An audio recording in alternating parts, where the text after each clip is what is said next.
Melanjutkan kisah Paxton yang menjadi satu-satunya orang yang berhasil selamat dari tragedi di Slovakia, ia ditemukan pingsan di dalam kereta dengan anak Pak Martin yang hilang entah kemana, di mana Paxton langsung dibawa ke rumah sakit untuk mendapat perawatan sampai kondisinya kembali pulih. Tak lama, muncullah para petugas dari lembaga pemerintahan yang bermaksud meminta keterangan terkait apa yang sudah dialami oleh Paxton, di mana ia langsung bercerita tentang sebuah organisasi rahasia yang menculik para turis untuk dijadikan sebagai objek bagi orang-orang kaya yang ingin mendapatkan pengalaman berbeda, yaitu membunuh, di mana semua anggota organisasi tersebut memiliki tanda yang sama, yaitu sebuah tato bergambar anjing pada lengannya. Look something like this. Help! Somebody help me! Dan ya, itu semua ternyata hanyalah mimpi akibat Paxton yang belum bisa melupakan kejadian tersebut, di mana kini ia dan kekasihnya tinggal di sebuah tempat yang jauh dari perkotaan untuk menghindari organisasi yang mungkin masih melakukan pengejaran terhadap dirinya. Keesokan paginya, si kekasih pun terbangun oleh tukang kebun yang sedang memotong pohon menggunakan gergaji mesin. Dia merasa kekasih turun ke bawah. Langkah terkejutnya saat ia melihat Paxton sudah maut dengan kondisi kepala yang sudah putus. Dan ya, si tukang kebun tersebut ternyata adalah utusan dari organisasi yang ditugaskan untuk menghabisi Paxton, di mana ia membawa kotak berisi potongan kepalanya untuk diserahkan kepada seorang pria tua yang merupakan bos atau pemilik dari organisasi rahasia tersebut. Dan inilah Hostel 2. Kisah akan berfokus pada anak orang kaya asal Amerika yang bernama Beth yang sedang kuliah di Roma, Italia, jurusan seni, di mana saat ini Beth sedang berada dalam kelas melukis yang kebetulan objek yang dilukisnya adalah seorang model bocil-lucun alias tanpa busana guys, yang bernama Alexi yang langsung memamerkan setiap kelakuan tubuhnya di depan semua orang. Answer your pencils, boys. Selesai dengan kelas melukis, sahabat karib Beth yang bernama White pun mengajak liburan ke kota Praha yang lokasinya tidak terlalu jauh dari tempat mereka berada. Mendengar putrinya minta izin liburan, ayah Beth merupakan pemilik konglomerat pun bermaksud menyiapkan segala keperluan seperti pesawat jet, hotel, dan segala macam fasilitas mewah. Namun Beth yang sejak awal tidak ingin terlalu menonjol, dia langsung menolak dan tawaran ayahnya pun tidak digubris. Liburan dengan gaya menengah ke bawah, Beth pun berangkat guys. Dengan sebuah kereta api kelas ekonomi, Beth, Wine, dan salah satu teman mereka yang masih polos bernama Ronald pun berangkat menuju kota Praha, di mana Beth dan Whitney yang ingin pergi cari minum pun meninggalkan Lorna sendirian yang memang lebih suka sendiri sambil mendengarkan musik dari iPod kesayangannya.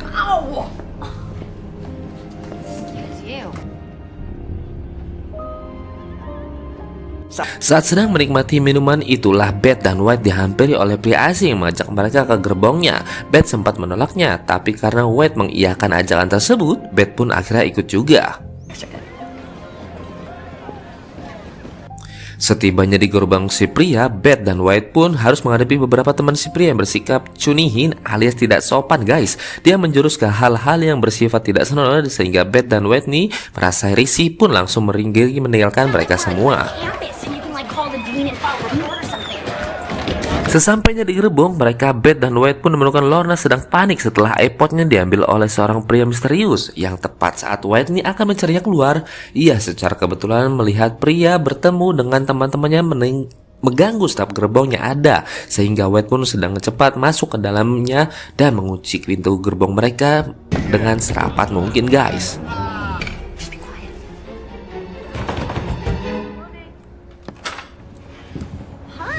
Dan ya, itu ternyata adalah Alexi yang berhasil membawa kembali iPod milik Lorna, di mana ia mengaku sedang akan pergi menuju sebuah negara bernama Slovakia dan mengajak mereka semua untuk ikut bersamanya jika ingin liburan yang keren dan mengesankan. Nostrovia. Pada akhirnya, BCS pun tidak jadi ke Praha, melainkan ikut ke Slovakia bersama dengan Alexei, di mana hostel atau penginapan yang mereka datangi ternyata adalah hostel yang sama dengan pernah Paxton dan kawan-kawan datangi di film pertama pun, bersama dengan resepsionis yang masih sama, dengan yang muncul masih sama di cerita sebelumnya. No, I got this one. Setelah Beth dan kawan-kawan selesai check-in dan menyerahkan password mereka, si resepsionis mulai menunjukkan keanehannya saat pergi ke ruang rahasia di mana ia melakukan scanning terhadap paspor milik Beth dan kawan-kawannya untuk dikirimkan kepada para klien dan organisasi rahasia, sehingga bisa disimpulkan bahwa sejak awal hostel ini memang dikelola oleh organisasi yang bertujuan untuk menampung dan menyiapkan para calon korbannya yang nantinya akan diculik satu persatu setelah berhasil terjual kepada para beberapa klien yang meminatinya.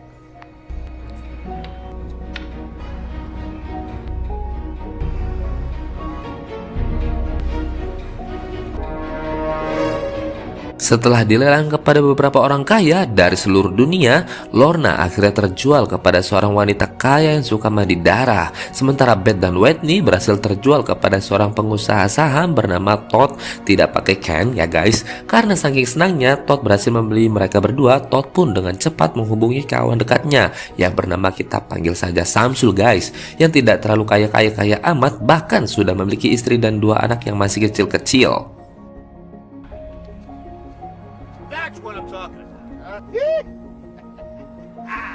Tiba di Slovakia, Todd dan Samsul yang naik jet pribadi pun langsung disambut oleh orang dari organisasi yang bawa mereka ke hotel mewah khusus untuk para anggota, di mana Samsul yang belum pernah melakukan ini sebelumnya pun nampak terlihat gugup dan seperti ragu-ragu. Namun karena tidak enak kepada Todd, Samsul pun pura-pura hanya kecapean saja guys.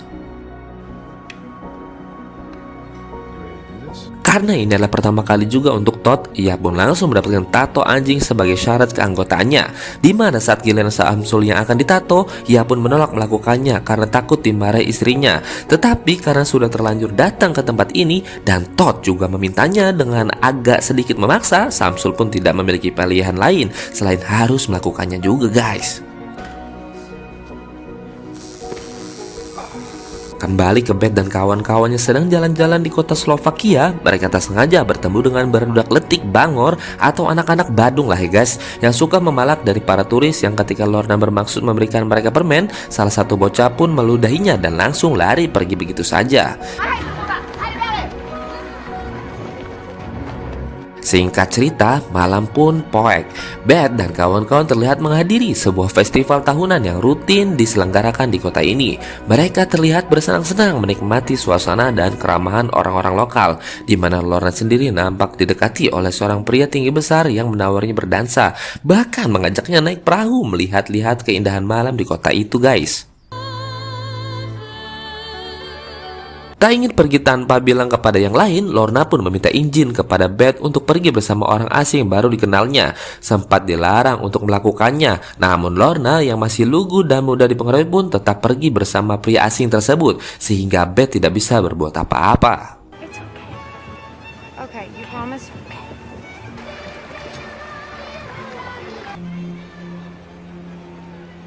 Tak lama, Beth pun dihampiri oleh seorang pemuda tampan asli Slovakia yang mengajaknya untuk dansa dan katanya ingin menyampaikan pesan sebuah sangat penting. Namun Beth yang menilai pemuda itu mencurigakan pun menolak ajakan tersebut, sehingga si resepsionis yang tak ikut dalam festival pun mencoba membantu Beth, barangkali merasa risih oleh pemuda lokal barusan.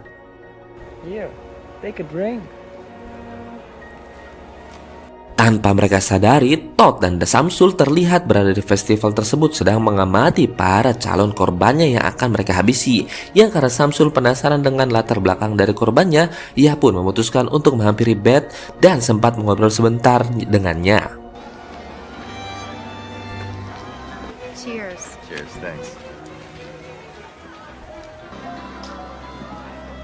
Beralih ke Lorna yang sedang naik perahu dengan si pria asing, ia dibawa ke menuju tempat sepi yang jauh dari keramaian, di mana saat mereka berdua sudah sampai di daratan, Lorna pun diminta untuk menutup matanya dan tiba-tiba guys, What are you doing? Close your eyes. Sementara Lorna sudah berhasil diculik oleh organisasi Beth, si Beth sendiri harus menjadi satu-satunya orang yang paling waspada dan paling sadar di antara mereka bertiga. Bahkan ketika melihat Whitney mabuk bersama dengan seorang cowok yang baru dikenal, Beth yang khawatir pun langsung bergerak untuk mendampinginya. Tiba di depan kamar hostelnya, Beth yang tak ingin kawannya dimanfaatkan pun langsung mengusir cowok itu dari sana. Tepat saat Beth sengaja melihat dua pria mencurigakan sedang membereskan barang-barang di salah satu kamar tamu. Tepat di saat bersamaan, Lorna terlihat sudah berada di sebuah tempat menyeramkan dengan posisi digantung terbalik guys, di mana seorang wanita yang sudah membelinya pun muncul di sana untuk menikmati produk yang sudah dibayar dengan harga mahal.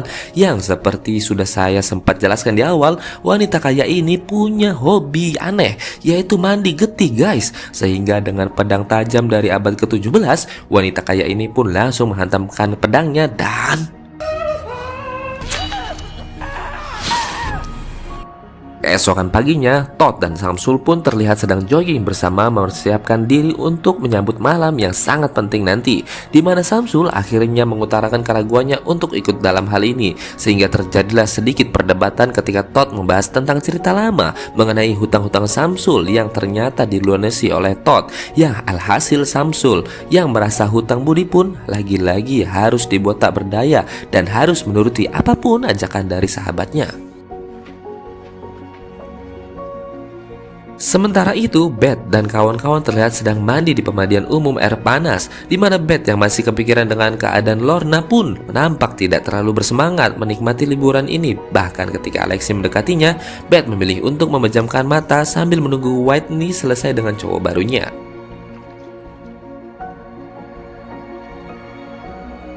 Dan ya, ketika siuman, suasana di pemandian umum tiba-tiba sudah sepi tanpa ada satu orang pun yang terlihat, di mana Beth harus dihadapkan oleh beberapa orang dari organisasi yang bermaksud untuk menculiknya.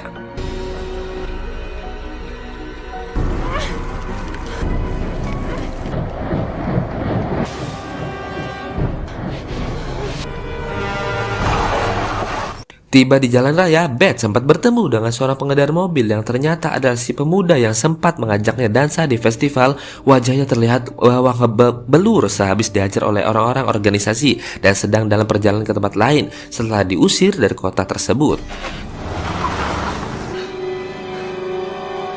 Beth pun lari ke dalam hutan dan sempat terjatuh setelah terkena perangkat tali yang dibuat oleh anak-anak Badung, di mana saat mereka memukulinya dengan kayu, muncullah seorang pria yang ternyata adalah si bos alias pemilik organisasi yang berhasil mengusir anak-anak tersebut dan menyelamatkan Beth untuk dibawa ke rumahnya.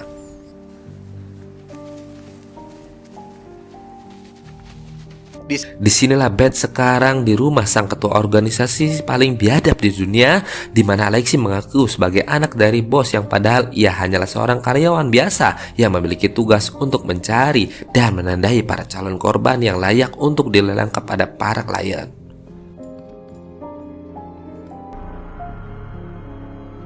Setelah pakaian Beth diganti dan wajahnya didandani, Alexi pun menyuruh Beth untuk istirahat dulu sembari menunggu pihak kepolisian datang untuk mengusut kasus hilangnya Lorna dan Whitney. Yang tak lama setelah Alexi keluar kamar, Beth yang tidak tenang pun keluar mencoba melihat keluar jendela dan menemukan ada beberapa orang yang sempat menjajah memasuki rumah ini, sehingga Beth pun dengan cepat masuk ke dalam lemari tanpa sadar jika lemari tersebut adalah jalan masuk menuju ruangan khusus tempat disimpannya kepala beberapa korban yang dianggap paling spesial dan paling menyusahkan, yang salah satunya adalah kepala si Paxton.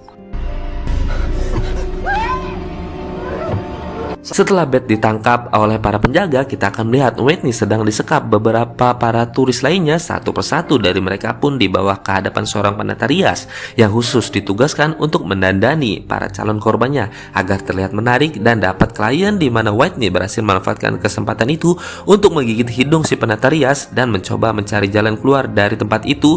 Dan ternyata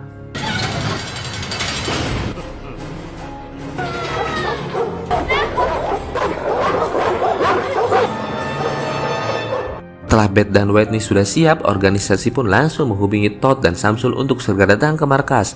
Melihat wajah Samsul yang masih ragu-ragu, Todd pun mencoba meyakinkannya dengan menjelaskan bahwa setiap orang butuh self reward atau menghadiahi dirinya sendiri, yang salah satu caranya adalah dengan melakukan sesuatu yang belum pernah mereka lakukan sebelumnya.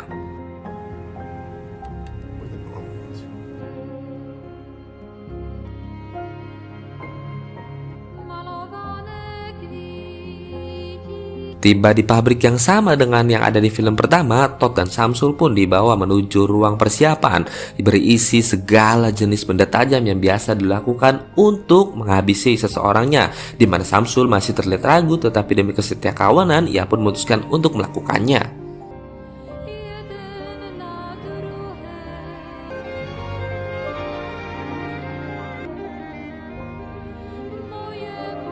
Tiba di lantai dasar, Todd dan Samsul akhirnya bersiap untuk melakukannya di kamar yang berbeda dengan Todd yang memilih Whitney sebagai objek korbannya. Sejak awal Todd memang terlihat paling bersemangat dan paling tidak sabaran menunggu momen ini, sehingga tak heran ia sangat bahagia melihat wajah Whitney yang ketakutan. Namun tiba-tiba mesin gerindanya mati akibat kabelnya yang tercabut dari colokan, sehingga membuat Whitney nyangkut dan kulitnya melupas, yang pada akhirnya Todd menunjukkan sifat aslinya yang sebenarnya adalah pria bermental lemah yang takut melihat darah guys, dan sok-sokan bersikap brutal agar dianggap kuat oleh orang lain.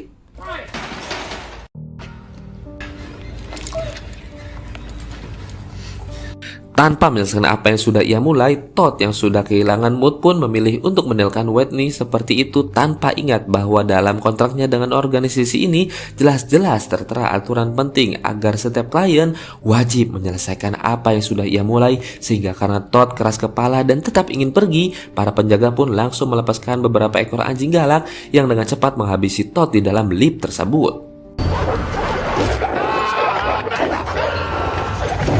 Beralih ke Samsul yang terlihat baru masuk kamarnya. Meski ia sudah tahu bahwa calon korbannya adalah Beth, namun Samsul tetap terkejut melihat sosok yang harus ia habisi adalah wanita yang sempat diajak ngobrol ketika di festival, di mana Samsul yang kasihan pun langsung membuka ikatan mulut dan tak takmannya serta meminta Beth untuk tetap tenang agar para penjaga tidak mendengar suara mereka berdua guys.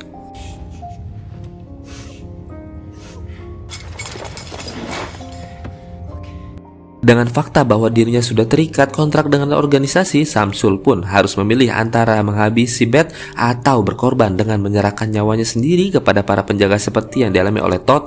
Melihat Samsul kebingungan, Beth pun buru-buru meyakinkan Samsul untuk jangan melanjutkan ini, sembari mengatakan bahwa Samsul adalah seorang pria baik-baik yang tidak akan sampai tega untuk menghabisi orang lain.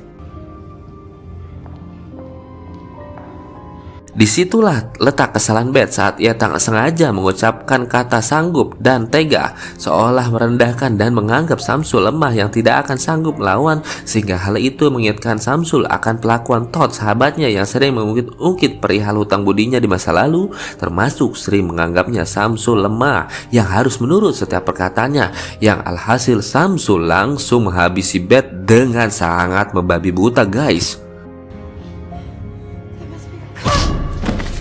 Samsul yang di awal seperti orang baik pun kini berubah menjadi sosok psikopat yang kembali mengikat Beth pada kursinya, yang setelah itu pun diberitahu oleh para penjaga tentang Todd, sahabatnya telah mati akibat melanggar kontrak yang sudah disepakati.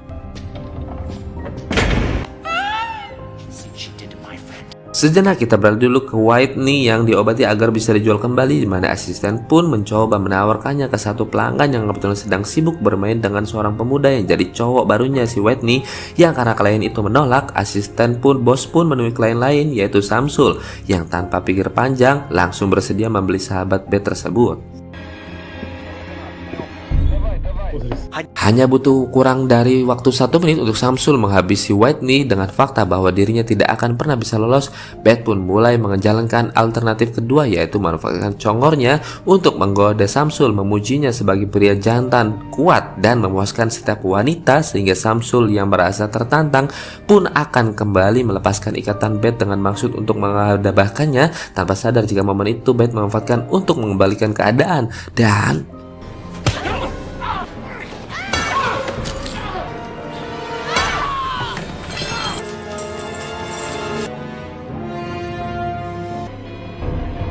Tepat setelah si bos penjaga datang ke sana, Beth sudah dalam posisi ancang-ancang akan memotong Johnny-nya si Samsul. Yang ketika si bos menyuruh para penjaga untuk menembak mereka berdua, Beth dengan cepat menawarkan sejumlah uang dalam angka besar untuk membeli Samsul, termasuk ingin mendaftar sebagai anggota organisasi baru. Karena seperti yang sudah saya jelaskan sebelumnya, Beth ini adalah anak dari seseorang yang sangat kaya raya guys di Amerika Serikat. Bahkan jika ia mau, tempat ini pun bisa Beth beli dengan tabungannya yang ada di Bank Swiss, Roma, dan negara-negara lainnya. Sehingga melihat ada cuan yang lebih banyak ditawarkan kepadanya, si bos pun menjadi tertarik dan langsung menerima tawaran tersebut. I'll pay more. I'll pay the second mortgage on our house. Sempat melipat gandakan bayarannya, Samsul nampaknya harus pasrah saat si bos sudah mengetahui latar belakang Samsul yang hanya seorang karyawan di kantor biasa. Bahkan keberadaannya di sini pun hanya diajak oleh ditraktir oleh Stott, sahabatnya yang karena aturan untuk bisa menjadi anggota adalah membunuh. Beth pun dengan senang hati menggunting Johnny-nya si Samsul dan membiarkan maut kehabisan getih. Let him bleed to death. Saat sedang ditato anjing tanda keanggotaan itulah, Beth pun mengambil nawarkan sejumlah uang untuk bisa membeli satu orang lagi yang ingin ia habisi, yaitu si Alexi, yang karena si bos hanya peduli pada uang dan tak pernah sedikit pun peduli pada karyawannya. Ia pun menerima tawaran tersebut sehingga Beth dengan cepat menyuruh anak-anak Badung untuk mencuri tas Alexi dan terpancing ke dalam tempat sepi, sehingga Beth yang sudah siap dengan kapak besar pun bisa langsung menyambutnya. Dan inilah yang terjadi guys. Nostrovia. Tamat ending yang cukup memuaskan guys.